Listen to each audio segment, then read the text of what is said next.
Welcome to The Ripple, where extraordinary women executives get real about their career journeys. This season, thanks to our partnership with GNW Consulting, you'll hear even more stories from women leaders about how they're building visibility for themselves, their careers, and their companies. I'm your host, Ashley Lobbs, and today we're joined by the authentic Stephanie Valenti. She's the VP of Sales at Bill, and she's here to talk about how she closed the gap on her fears to build a following that feeds her purpose. Stephanie, I'm so glad that you're here with us today. I've been really excited to chat with you all season.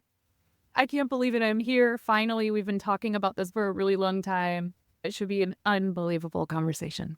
Yes. Oh, I want to dig right into it because you are the VP of Sales at Bill, 3 times 100 most powerful women in sales, Pavilion top 40 CROs to watch. These are all huge titles. And what I want to know is, what was the journey towards all of that recognition? Because I have to imagine that you've had quite the experience building your authority and your visibility and just your comfort being out there that way. Yeah. Oh, gosh. How long is this podcast again? Not long enough. Not long enough. You know, there are so many moments in my life where I look back and I'm like, that was a pivotal moment for me to be able to do what I'm doing today. And they're all along my timeline. Like even from when I was in high school, I pick up on those moments and I think about those moments. If I think about like a very condensed version of what I think the listeners would want to hear is I was a very non-confrontational, non-authoritative person, like naturally growing up. But I was always someone that loved being in the spotlight. So I think sometimes you have those natural traits that don't necessarily have supportive traits to allow you to be an experienced or successful executive. And something happens throughout that journey to accelerate those points that at one point were weaknesses that become strengths. So one specific one that happened is I had got my first executive role and I was stoked, right? I moved across the country for it. It was life-changing money at the time, right? And I was reporting to a CEO for the first time coming from a Fortune 100. The Fortune 100 leading sales, and then into this mid-market business that was about 300 million, reporting to a CEO. My peers were CFO, COO, right? They were all men. It was just little old me. And I was young in comparison to the group, right? I think at the time I was maybe 32 at the time where this was happening. And I'm looking around and I've got people that are close to retirement age, and these are my peers, right? It was an unbelievable experience. There were a lot of highs, a lot of successes, and there were a lot of lows and a lot of things that I learned about myself that were absolute opportunities for growth. One of those being that when I was in Fortune 100, I was leading sales. So I knew sales like the back of my hand, right? I knew revenue, I knew growth strategy, but what I didn't know is how to speak to a CFO who was now my peer in that room. And so I made a lot of fumbles. And so when I left that organization, it's when I started talking to Leslie, who we all know at Wednesday Women, and she was at Pavilion. And I remember having a conversation and being so frustrated about having this small weakness, not knowing how to, overcome it, needing a community, not having one, feeling alone. And that's when I had joined the Pavilion community. And Leslie actually, so I didn't really have community then. Like if you went on LinkedIn, I maybe had like 2,500 followers. I didn't ever post. It was like people I worked with, right? Yeah. And I agreed to like facilitate or mentor a class of rising executives. And I had given her feedback on a course. And it was this weakness that I had, which, by the way, was like financial reporting and forecasting and annual planning, right? So it was very like math centric. And I had said, hey, like, this is the feedback I have. I gave it to Sam and Leslie at the time. And Leslie went to Sam and said, she should teach it, right? Stephanie should teach the class. And it was a CFO like taught class of teaching financial like modeling and annual revenue planning to CROs of SaaS organizations, in which I was not in at the time. And he's like, yeah, okay, go ahead and do it. So she comes and she's like, yeah, you're teaching it now. And I'm like, I'm sorry, what? Like, what did you just sign me up for? I was so uncomfortable, so nervous. But what it did is it forced me to face the things that I was not good at. I went and like studied and researched and met with people and I mean, the class was an hour and a half. I probably practiced it like 6 times for the full hour and a half in front of my computer. My husband Yeah. opened the door. He's like, "What's wrong with you? Like, what's happening in this room?" But I like faced that. And then the next class I taught and the next class I taught. And I am now like, I am an expert. I am an expert in that category of like understanding how to model revenue and growth for your business. Yeah. I was forced into it and it was a weakness and now it's a strength. So I think like that piece of like all of a sudden knowing that I can be like really crappy at something and then someone can push me to do something and I can be unbelievable at it gave me all of the confidence to start like pushing in and getting a voice and talking about my story and talking about the things that were important to me. And it was like all back to just that little baby moment. You know, there's so many interesting parts of that story. And one of them, I think, is a difficult thing that a lot of us deal with, which is, we all have weaknesses. And then as you rise through your career, you have to face some of those weaknesses. You don't have to have every single strength. And you're probably going to get a lot farther focusing on your strengths than your weaknesses. Yeah. But you get into a position like your first executive role, and you have to step outside of your expertise and be able to speak someone else's language. And that's so hard. I think that's something we see so many times in CMO and CRO roles when we're trying to justify marketing spend and relationships and the more emotional component of a business. Yeah. Having to speak those more operational and financial languages to make those arguments is such a tremendous hurdle for people. And it's one of those times where you actually have to face the weakness and turn it into a strength. So I think it's really cool to hear about a time when you did that. And I want to dive into something that feels adjacent to that. Yeah. Because you described from a really young age being somebody who loved being in the spotlight, but did not like conflict. And I think it makes total sense that you became a leader, right? To be able to step forward in those moments. And one of the most common struggles that I hear from women who come onto this podcast is that moment when you love being in the spotlight, you love helping people, you love leading people, but you have to confront the fact that you can't please them all, right? You can't put on a performance and you have to step into the conflict and make some people unhappy. Yeah. Was there a point in your career when you had to step into that, when you had to kind of confront that gap? Yeah. It happened early for me. And I was lucky because I had a leader that recognized it really quickly and pushed me into the conflict faster than I was ready for it. So what I would say is it was my first sales management role, actually. And it was over something so silly. It was a rules of engagement conflict, right? Mm-hmm. Another team was working the lead. My team had the lead, and there was a conflict between the two. And so I went to my leader and I'm like, I can't believe this person did this, right? Like, you need to go reach out to them and handle this. Like, this isn't okay.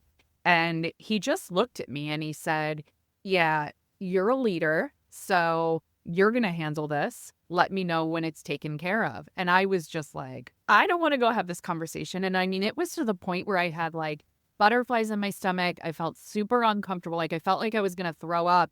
And it wasn't even a big deal, right? It was like confronting somebody about a stinking lead. But once I did it and I realized like, oh, like it's fine. Like I didn't get punched in the face, right? Like the person wouldn't scream at me. I'm coming out the other side with a solution. Like I can get used to this. Yeah. And then over time, like that was a very small example, but it was the first time that I faced it in like a professional setting. And I came out and said, this isn't hard. And then over time, other little things, right, where maybe I wasn't confident or didn't want to speak up about something that I knew was wrong or incorrect. I've forced myself to say it in the moment. And every time I did that, like I got just a little more confident and a little more confident. And if I were to tell somebody, like someone's listening to this today that works with me in my current role, or even like a role before this, tell them that I was like non-confrontational, they would laugh. Yeah. Right?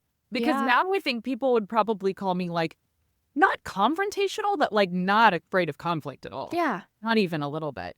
But it came every little time you do it, it becomes almost like practicing anything, right? Mm-hmm. A little stronger, and a little more confident because you realize the other side of it is okay. Yeah. Yeah. Well, here's what I want to know, because I think so many of the women leaders who listen to this podcast can relate to the stories that you're telling, right? But these are also stories that happen kind of in the confines of a company and within the privacy of a team.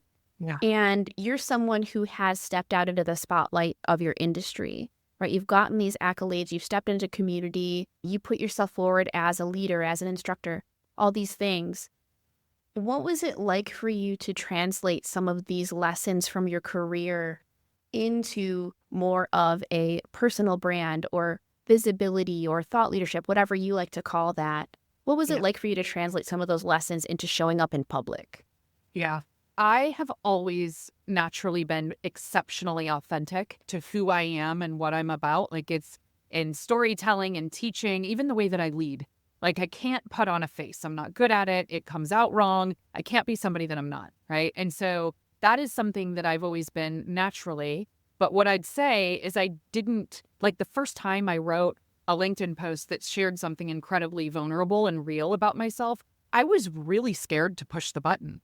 And not so much because I cared what people thought per se, right? Like, at one point in my life I did. I think I lost that along the way, as I think we all do. Like, we get older and we don't necessarily care as much anymore. But I think it was like the vulnerability of like, everyone's going to know my story. I think one of the first posts I put out where it was, I gained a lot of following and a lot of viewership, was something I wrote quickly and didn't think about it. What it was my story, right? So it was like, I had a child at 19 and I had remembered a moment, and I had shared all this description in the post. It was like, I remember I was pregnant. I was scooping ice cream like at a little local shop, like seeing pity on people's faces, because I tell you, I didn't look 19. Like, I looked so young. I looked so young. And my post was about like, but I was not going to be the stereotype. Like, I wasn't going to let that come true. And so I had all of these people in my life that had given me an opportunity. And I had earned those opportunities because I continued to like push through all of the adversity that always come my way. So, got a job, something didn't go well, left, like learned a lesson, hurt in the moment.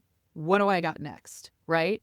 And so after I posted that and I saw, I'm talking, I think it was like 200,000.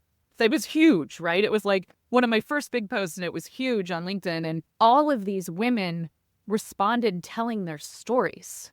Yeah. And they were like, hey, I had a child young too, and I'm doing these things too. And thank you, leader, for giving me this chance. And like, it propelled something. And then there were men that I'd worked with, and they were saying how much they valued because their mom was a young mother. Like, there was just so much out of it that it gave me this strength of saying, like, there's nothing wrong with sharing your story and being out there, especially if it's going to help other people along the way. And there wasn't community when I was growing up as a leader, right? And so I didn't have the chance to learn from others' mistakes. I had to make them myself. So if I can help other people and the female community out there of women be stronger and learn all of the mistakes that I made so that they don't have to make them too, like, I want to do that. And so I think like that's what really propelled it, is just that support of others and learning how I can help them along their way. On The Ripple, we are constantly in conversation with leaders who tell it like it is. No Instagram perfect filters. So let's be honest. When you start a new role, you've likely opened a set of reports and dashboards and immediately thought, what even is this? If that's you, or if it's ever been you are not alone. GNW Consulting helps marketing leaders get clarity fast. They'll audit your systems, make sense of your MarTech stack, and give you a clear path forward. No tech decoder ring required. Whether you're new to the team or just ready for a reset, GNW can help you lead with confidence from day one. Plus, they're a huge supporter of Wednesday Women and our goal to amplify women and support women executives. So visit gnwconsulting.com to see how they're helping leaders like you get to market faster with less friction.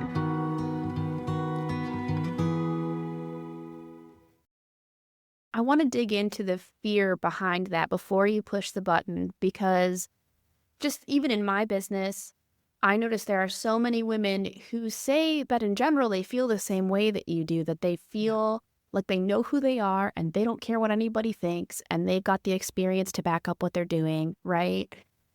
But then when they're kind of thinking about pressing the publish button on LinkedIn or on a blog or anything like that, where they're sharing personal things about themselves, there is this fear and this resistance that comes up.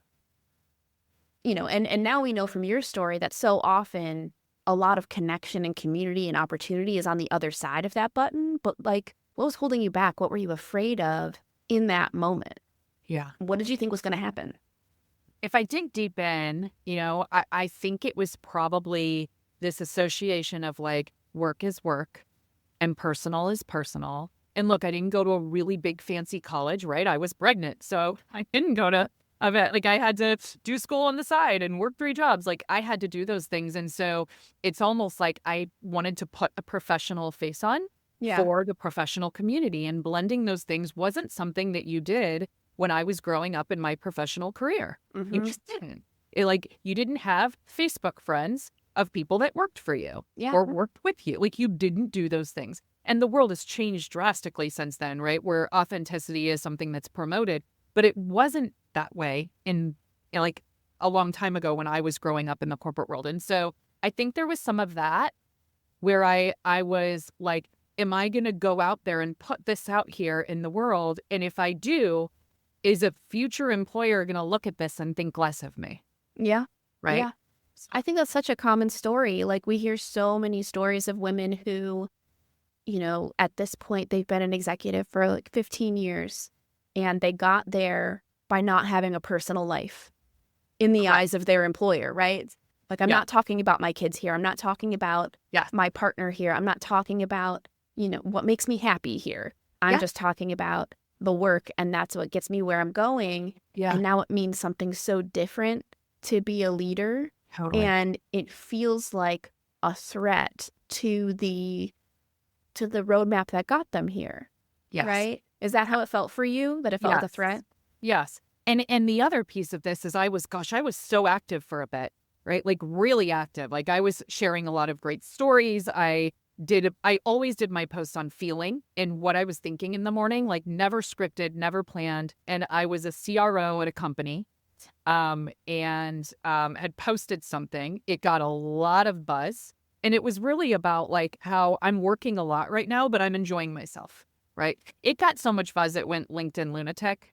It got much buzz. Did it get on that thread actually? Oh, uh-huh. Oh, wow. Okay.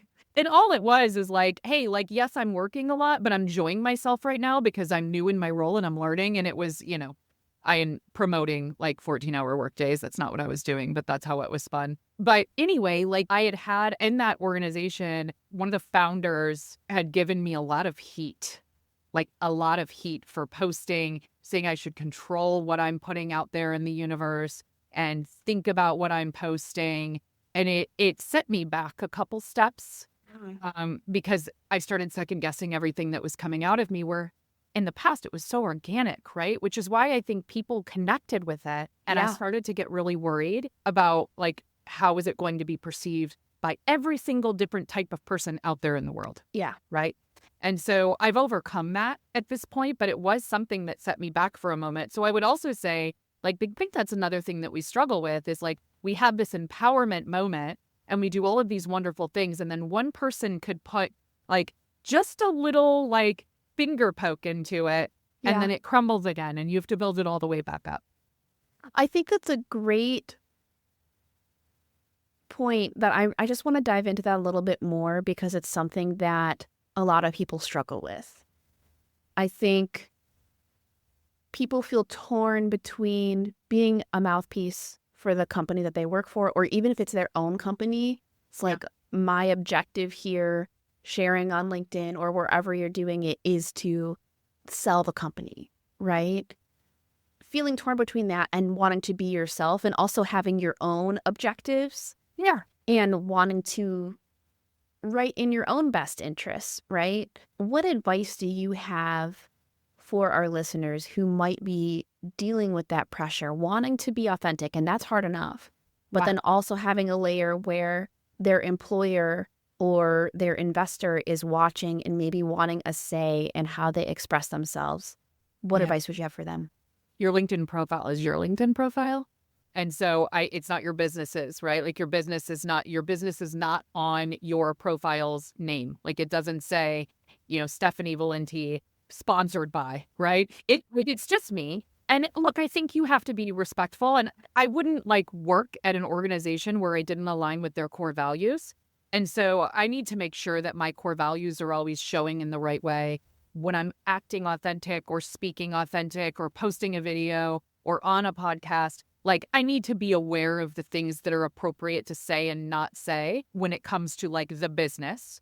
But as a personal human, one of the core values at Bill where I work is to be authentic, to be humble, to be passionate. That's me, in a nutshell. So as long as I'm being that and saying that, then everything should be fine. I hide nothing from my employer at this point, right? I learned that early on, you've got to share your positives and your areas of opportunity. And that's not just at work, that's you as a human, so that they are hiring the whole you. And so I would say my advice to everybody is, look, that is your profile. You need to have a voice. And you need to make sure that your company that you work with aligns with your voice. As far as posting for your company and posting for yourself, my rule of thumb is I try to post on my company every 2 or 3 posts where I'll do something small or I'll engage with our company content, but I don't let that take over my voice. And if it feels unnatural or something that I don't want to necessarily promote in the moment, I don't. There's enough of that out there, and people want to follow humans, not ads. So you've got to balance that too. I think that's a great point and really solid advice for anybody. And what I would love to leave this conversation is maybe a little bit of inspiration for folks, hearing how staying true to that has changed your career and your trajectory. What have you noticed since you stepped into the spotlight? Oh, what have I noticed? I think this is going to sound so cliche. I have a responsibility, right? I get hard on myself sometimes when I'm oh my gosh, I haven't posted on LinkedIn or done a podcast or done something for the community in a long time. And I said I would do this. I started posting and I started engaging. And so I committed myself to supporting this group. And sometimes I feel as though I may let the community down a little bit by not engaging. And so what I would say is it is a little bit of a commitment, not a commitment necessarily of time, but a commitment of passion. And so if you are going to engage on this journey, find people that will push you and support you along the way, whether that's through Wednesday Women or another community, right? Being surrounded by people that will continue to push you in the direction that you ultimately want to go to hit your goals is ideal. Leslie is that for me. If she doesn't see me on LinkedIn for a while or she doesn't see me connecting, she'll say, hey, Stephanie, what the heck? I haven't seen you on LinkedIn or you haven't posted or you're getting on a podcast, right? She'll tell me because she knows that that's what I want and what's good for me. But I'm stuck in this spin of work, right? Which we all get there. So find yourself an accountability partner. Know that you're responsible for what you put out in there in the world and to continue to support the people that support you. And don't have any fear, right? Make sure that you're aligned with a company that aligns with you so that you can find that true voice of yourself. And those are the things that I would say have helped me the most. What I love about that is that, in the beginning, it sounded like, hey, you have to make this commitment and it's hard work. But what it really sounds like is you found a community that you love and you feel less alone because you've got these people who notice when maybe you're underwater, maybe notice when you need a helping hand or a little bit of encouragement, and a community of people that's worth supporting, that it doesn't feel like a task on your to-do list. It feels like giving to show up for them. And I think that's really cool. 100%. Yeah, that's exactly what the intention of that statement was. It's being alone in my first time executive role to where I am today is I don't ever feel alone in my professional career, ever. Never again. So I think that's a really powerful example. And I want to thank you so much for joining us today, because I think being reminded that showing up isn't necessarily only about you being exalted in the spotlight. It's really about putting yourself out there so you can find those connections and you can find that community so that you don't feel alone. I think that's a message a lot of people need to hear right now, as there's so much uncertainty in every aspect of life. Yeah.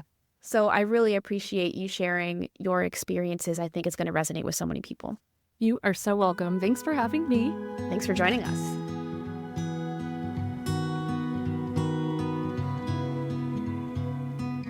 Now that we're at the end of today's episode, take a moment to reflect on how Stephanie's story might inspire your own. How can you create connection around the moments that make you feel alone at work? And what would it look like if your visibility journey was a way of giving back to your professional community?